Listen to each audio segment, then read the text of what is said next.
All right, hello and welcome to my channel. It's an educational channel. We check out important theories and discoveries, magnum opuses, tour de forces that you probably never heard about before because they have been kind of censored from your eyes and ears. And this is Bible Decode number 240. We have been sticking with the New Testament and looking into many different aspects of the Roman origins hypothesis for the New Testament. I think that the sum of the evidence will convince you that the New Testament was written by the Roman Caesars of the Flavian dynasty who ruled Rome and the Roman Empire from 69 until 96 AD. And they wrote the New Testament for the purposes of psychological warfare against the Jews. They had just gotten done fighting the Jews in a war, had just gotten done destroying the temple, destroying Jerusalem in its entirety, basically in 70 AD. They wrote a story about Jesus in order to mellow out the Jews, to tame them or domesticate them, to get them to stop being so militant, because the Romans had been fighting against the Jews, one insurrection after another, after a revolt, after an uprising, after a riot, and a few wars mixed in over the last 130 years. The two generals involved in the war for the Romans, General Vespasian and General Titus, eventually became the first two Flavian emperors. They are father and son, and they were both wounded in action in the war, and so they had a major motive to want to, even though they had completely decimated the Jews, they knew they were coming back. And so they knew that the Jews were waiting for a Messiah as a military commander to help the Jews overthrow the Romans. And so instead, the Romans proposed a Jewish Messiah in the Gospels that was a Prince of Peace, and believed in rendering unto Caesar what is Caesar's, and walking the extra mile with the Roman soldiers' heavy pack, and turning the other cheek to oppression, while at the same time lashing out at the Jews every time that he does anything aggressive or forceful. Jesus does it against the Jews, not against the Romans. He is entirely deferential to the Romans throughout. Now, that's really just the motive. There is the MO, which is right exactly what the Romans did to other nations and other circumstances, that is to create a religion for psychological purposes. The means and the method, the Romans really only, the means and the opportunity. The Romans really were the only people who had the opportunity to write the Gospels, given that they had pure censorship over the entire empire, publishing, control of publishing throughout the empire, and control of distribution throughout the empire. The evidence, though, gets really, really strong when you discover the code of the New Testament and how to decode it.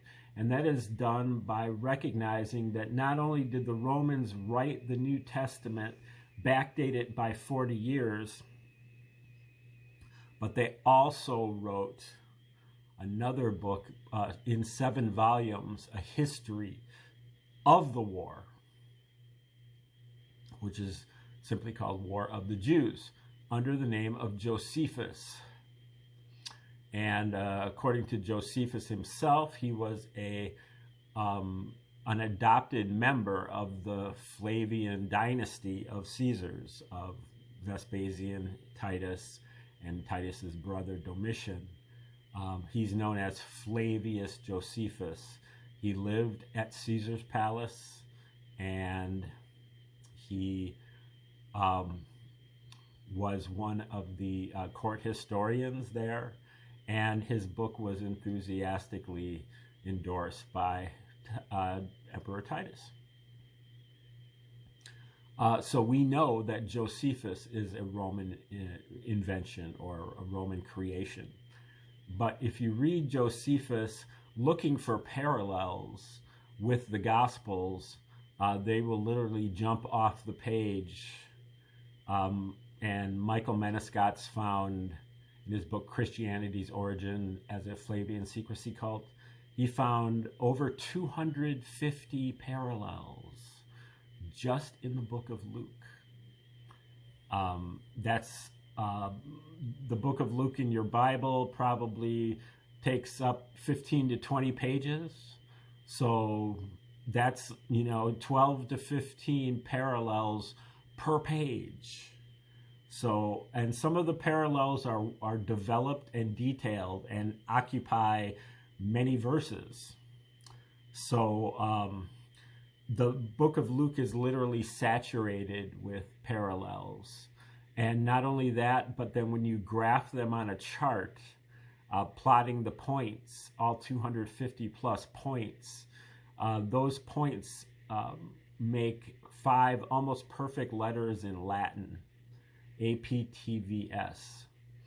Latin being the language of the Roman Caesars. Now, the other language of the Romans, the Caesars, and mostly the hoi polloi in Rome was Greek, and that is the language of the New Testament, and also the language of Josephus. Also, there are striking similarities between the ministry of Jesus and the military campaign of Titus in Judea. They both go to many, many different locations, and they go to the exact same locations in the same order and experience parallel events at each location that are spaced by or timed at 40 years apart. There are many other different families of parallels that are mixed in. Passover lamb family, the pruning or domesticating family, kind of the botany that the Romans were really trying to graft their tradition onto the Jewish tradition, and they were trying to neutralize the Jewish tradition by pruning what they considered the wicked revolutionaries with the more tame Jesus root and branch. Now, what we're looking at today is a book called Operation Messiah that is written by Rosemary Sheldon and Thies Voskuilen. And this stops short of the full-blown Roman origins hypothesis, but instead they focus on Paul and the Pauline epistles. Now, Paul is even more pro-Roman and anti-Jew than Jesus is. And so it's even easier to find that Paul is an invention of the Romans. Now, they don't go full bore and say that all of Pauline epistles are an invention of the Romans. They instead claim that Paul actually existed and was a Roman intelligence agent, and that he faked his conversion on the road to Damascus in order to attempt to infiltrate the Nazarene kind of Jewish followers of Jesus movement that was led by James, the brother of Jesus, and also Peter. We're in, I believe it's chapter 8. In this section is called What Really Happened to Paul. It is odd that we know so little about the fate of the man who has been called the founder of Christianity. One scholar compared the fate of Paul with that of Philo.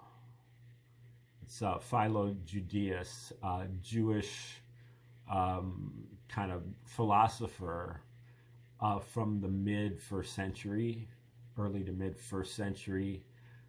He was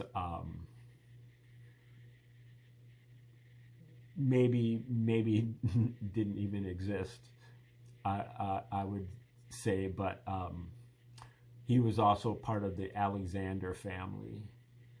Is known as Philo of Alexandria. Anyway, compare the fate of Paul with that of Philo. The beginning and end of both their lives are shrouded in obscurity. Did Paul even reach Rome? Was he brought there to stand trial? Was he then released or executed? And why, in any case, do later writers not inform their readers of Paul's fate? Was there something they were trying to conceal? After all, if he really had been martyred, this would have been advertised all over the place. Now, I have heard that there is a 29th chapter of the book of Acts that is not in most Bibles, but comes up here and there, I guess.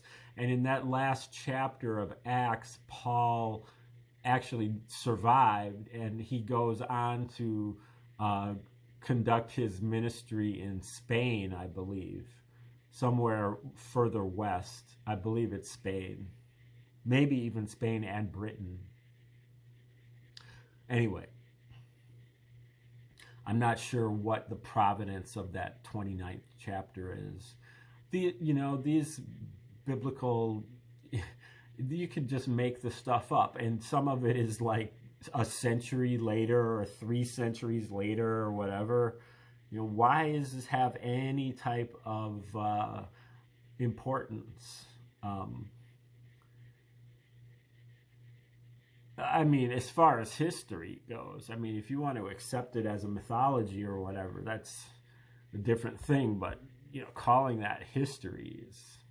Anyway, despite the lack of systematic Roman hostility towards Paul in Acts, popular belief has it that Paul was ultimately killed by the Romans.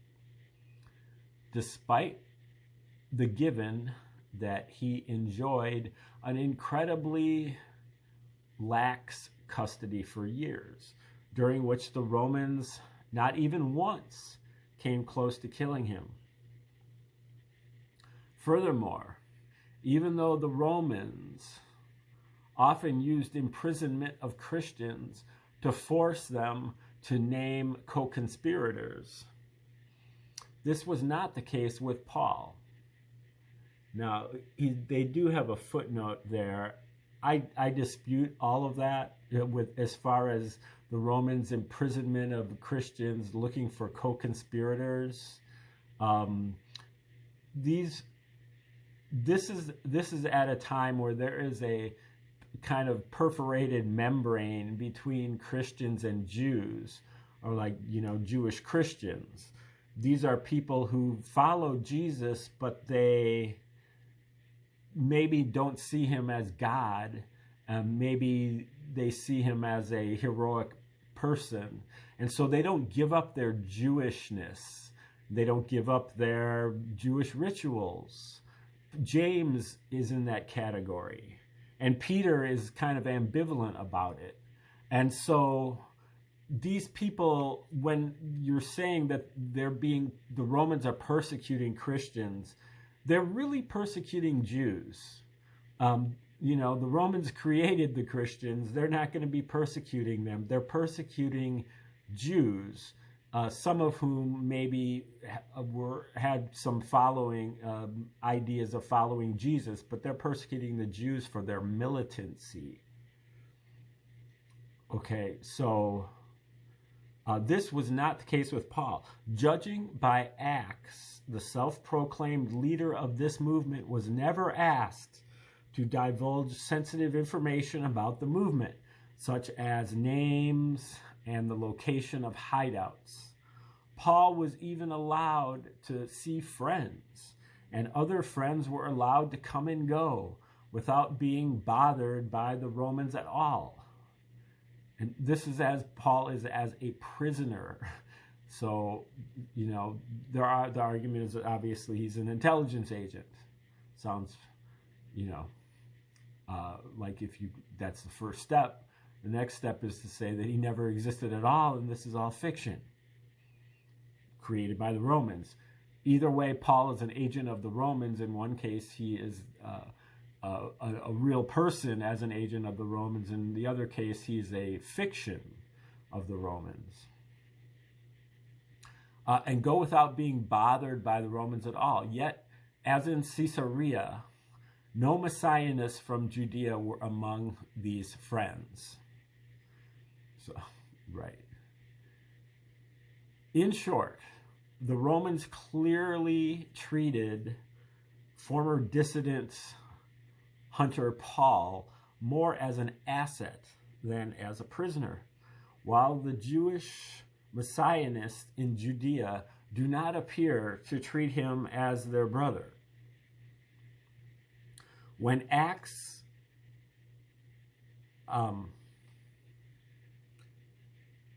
that's a very blurry word there. When Acts stops writing about him, he simply disappears from view. That does not mean that he was killed. Had the Romans really wanted to kill Paul, we can safely assume they would not have waited for 26 years to do so. It seems reasonable to expect that they would not have dedicated so much time, money, and manpower to him, nor would they have allowed him to spread his message. For all we know, Paul lived to a ripe old age and enjoyed his retirement in the capital. Now, if you look at Joseph Atwill's, I think it's from Shakespeare's Secret Messiah, his second book that came out in about 2015 or so, he shows that in,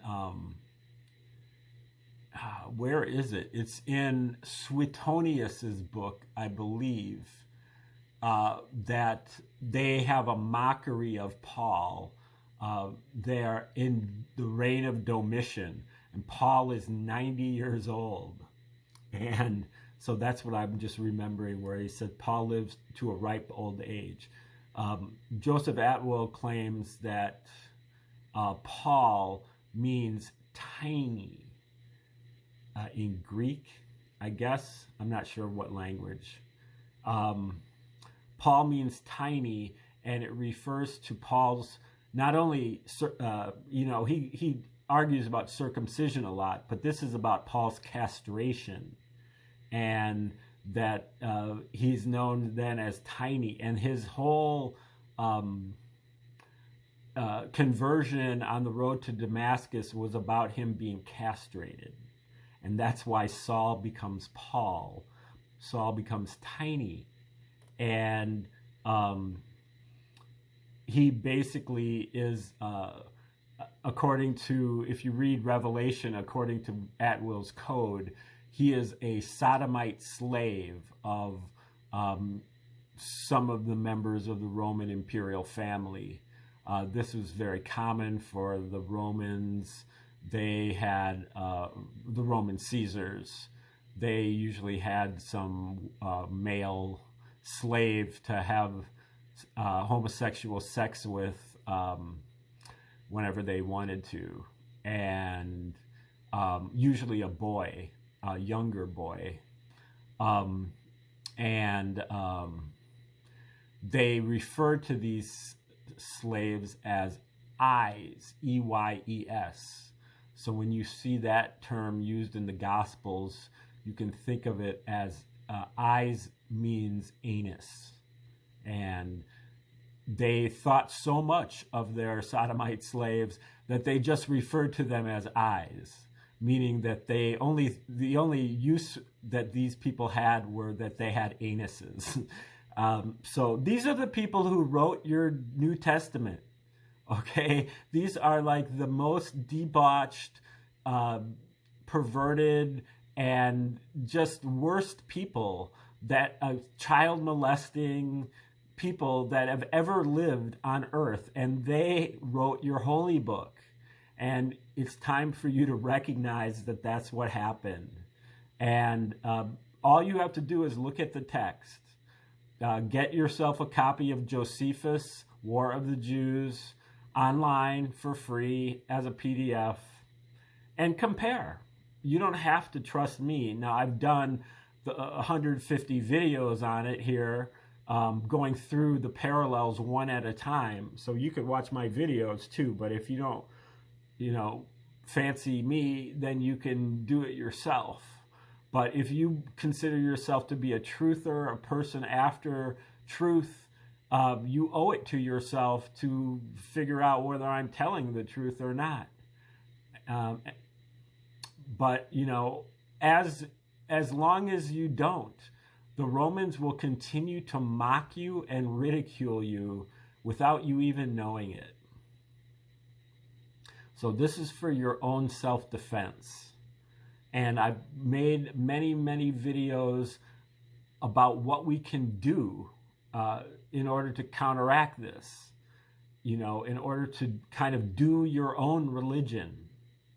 None of this affects, the existence of God. This is strictly about the legitimacy of the New Testament, and therefore, the historical existence of Jesus. They may have based the story on, on a character who actually did live, but the story in the Gospels is pure fiction. And if you can't figure that out, even just from the text, there's so much questionable historical material in there, even without the Roman origins hypothesis, that the only reason that you believe in it is because you grew up in the church and you're emotionally attached to it. Okay. For all we know, Paul lived to a ripe old age and stuff. And he was no longer of any use in Judea because they had discovered who he was, and he could not go back without his life being threatened. He could continue preaching his pacifist message with Roman blessings and infiltrating Christian meetings. He was no threat to them. Some have suggested Paul may have gone on to Spain, as he had said was his intention. And here they talk about 1 Clement, which is an apocryphal work, chapter 5, verse 6. Takes it for granted that the apostle visited Spain and thus became a herald in the East and the West, and taught righteousness to the whole world. Could he have continued his proselytizing in the West as he did in the East? Did the Romans send him there on a similar mission? The very silence of Acts about Paul's last days is telling. The author probably did not know what happened to Paul. No one did. He disappeared after his last collaboration with Rome. But if you read Suetonius knows what happened to him because he shows up naked and castrated as a 90-year-old slave in the throne room of Domitian, the last of the Flavian emperors. There is no reliable information on his ultimate fate. We do not know when or how he died. There is no reason to assume the Romans stopped protecting him, as they had been doing so for years by that time.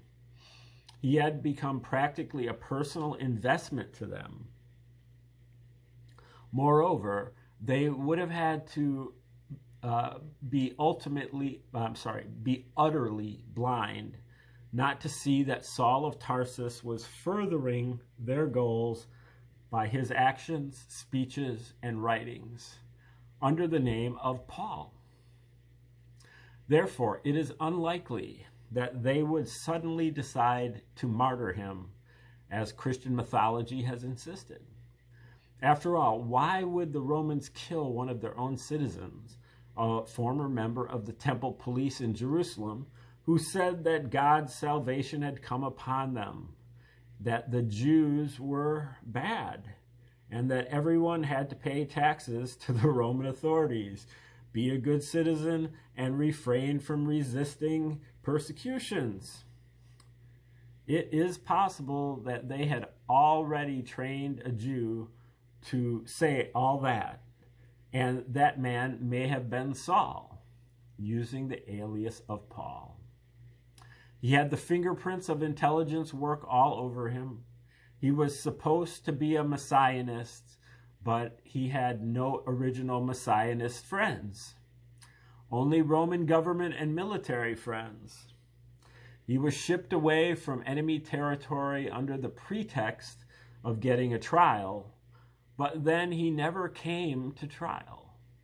Finally, he was never punished for his messianist activities.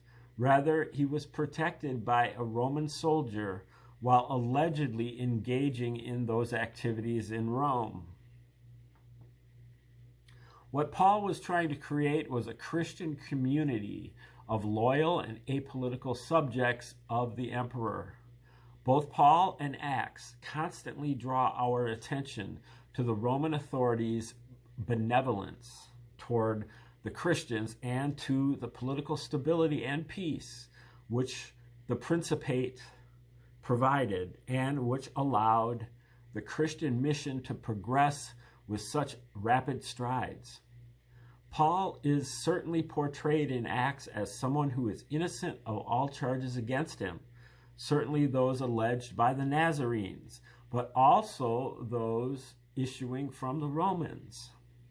The continued existence of Pauline communities would not diminish the emperor's power and authority. The Christian community had to be guarded from becoming a nationalistic sect that threatened Rome, and Paul had created the perfect means to this end.